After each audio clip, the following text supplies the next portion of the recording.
আমরা এই বিজয় উল্লাস করছি। আমাদের শহীদে ভাইয়েরা যদি থাকতো,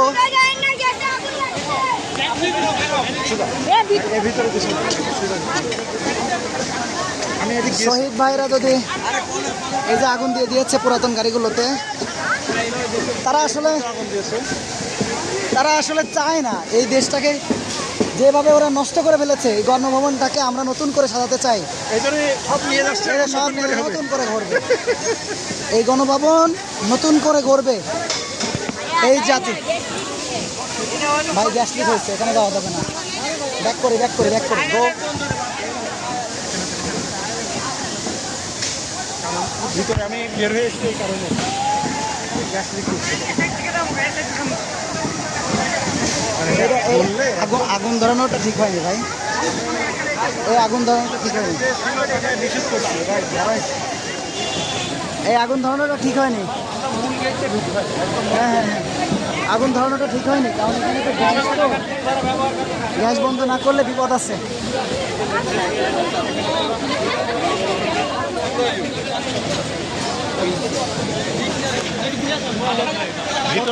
মানুষ দেখেন, লক্ষ লক্ষ মানুষ, ছাত্র ভাইদের অবদান বাংলাদেশের ইতিহাসে মানুষ আর কখনো ভুলবে না। এই দেখেন, আমরা এখন ঢাকা রেসিডেন্সিয়াল মডেল কলেজের সামনে চলে এসেছি। ফায়াজ নিহত হয়েছে, মুগ্ধ নিহত হয়েছে। আমাদের গতকালকে আমাদের রাফি পাবনার, আমাদের এই সকল ভাইদের প্রোটেকশন দেওয়া দরকার, তাদের পরিবারকে। তাদের এই অবদান আমরা কখনো ভুলতে পারবো না। আমরা তাদের এই ত্যাগ কখনো ভুলতে পারবো না। আমরা কোটা চাই না, বাংলাদেশে কোনো কোটা থাকবে না। বাংলাদেশে আর কোটা থাকার কোনো যৌক্তিকতা নেই। শুধুমাত্র প্রতিবন্ধী ছাড়া আমার মতে কোনো কোটা থাকা উচিত নয়। বাংলাদেশে মুক্তিযোদ্ধা বলতে কোনো জিনিস নাই।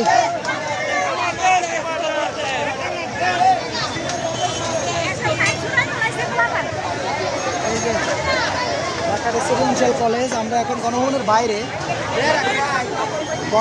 বাইরে যদিও আমি বের হয়ে এসেছি।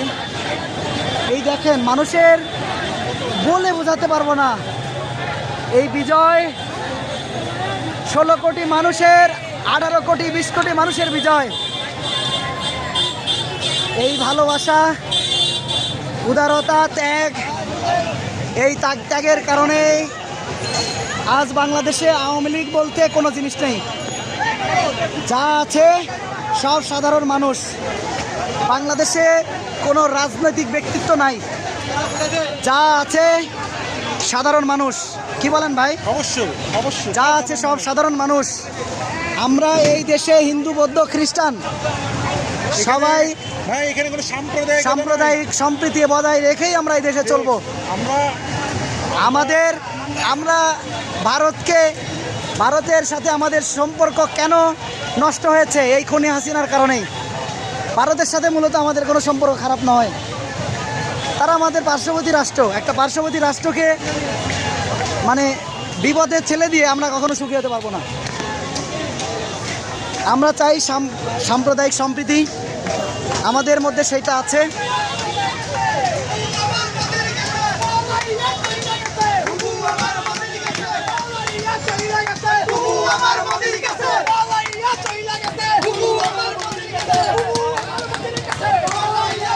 আজকের রাতে আপনারা খুব সাবধান থাকবেন। আজকের রাতটা খুব গুরুত্বপূর্ণ একটি রাত। এই সন্ত্রাসী যেহেতু ওরা নাই, ওদের যেহেতু অস্ত্র আছে সাধারণ ওদের কাছে, এই অস্ত্র দিয়ে ওরা কোনো কিছু করতেও পারে। সেখান থেকে সাবধানতা অবলম্বন করতে হবে। ওহুদের বিজয় হয়েছে, কিন্তু বিজয় হয়নি। যাই হোক, এখান থেকে আমাদের সাবধানতা অবলম্বন করতে হবে। কত মানুষ ভাই, সামনে চলেন না।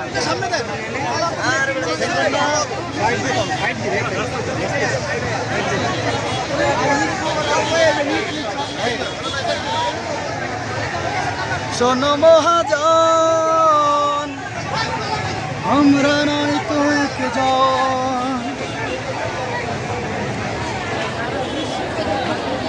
এই যে দেখেন দেয়াল ভেঙে ফেলেছে এই রাতে, যার যেমন মন চায়।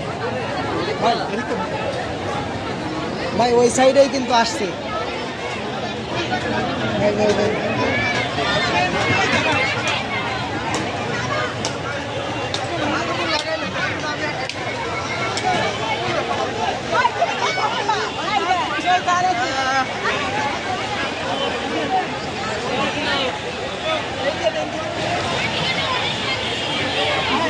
আমি আপনাদের দেখাচ্ছি স্পেশালি। ভাই এখানে গ্যাস, ওই যে গ্যাসের শব্দ এইখানেই তো, ঘুরে ফিরে ওইখানেই আসছে আমরা। ও আচ্ছা, আমার এই ভিডিওগুলো শুধুমাত্র প্রবাসী ভাইদের জন্য, কারণ তারা তো এই আন্দোলনে থাকতে চেয়েও তারা থাকতে পারে নাই, তো এটাই মূল কারণ।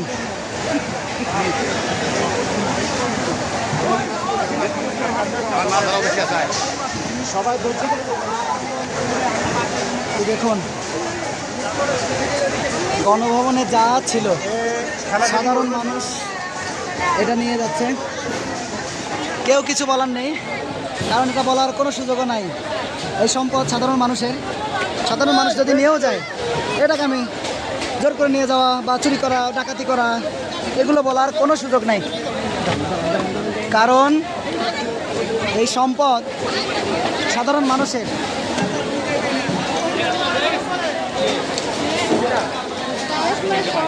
সাধারণ মানুষের সম্পদ তারা মূলত নিয়েছে।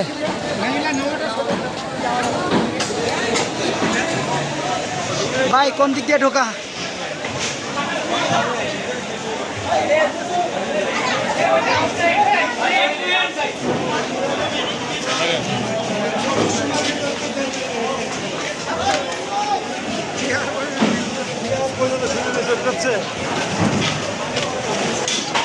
মানুষ অনেক খেপা, খেপে আছে রে ভাই।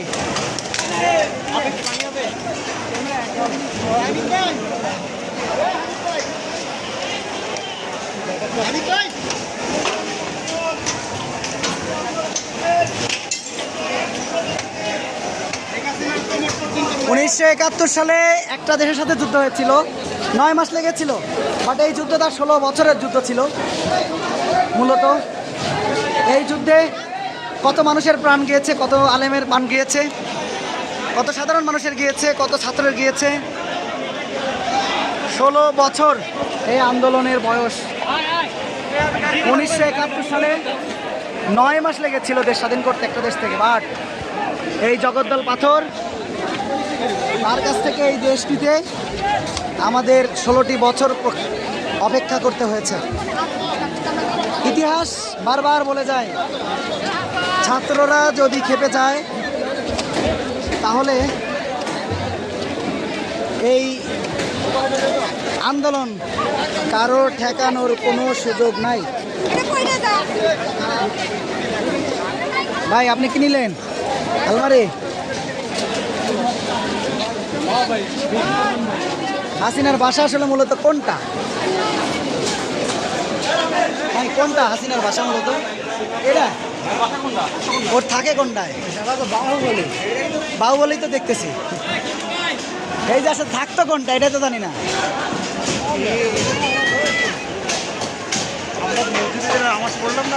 হ্যাঁ হ্যাঁ না ভাই, আমি ওই পাশে গিয়েছিলাম। ওরা সেনাবাহিনীদের অঞ্চল মূলত, এটাই মনে হয়, বুঝলেন? এইটাই এই বিল্ডিংটাই হাসিনা।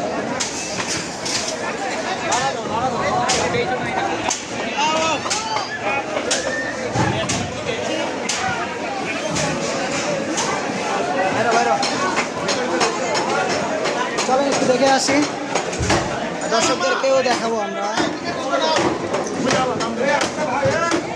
ভাই মানুষের মাথায় লাগবে।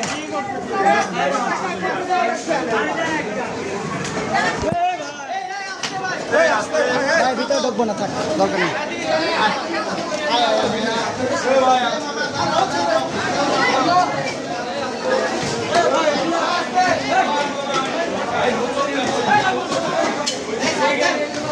ভাই আমাদের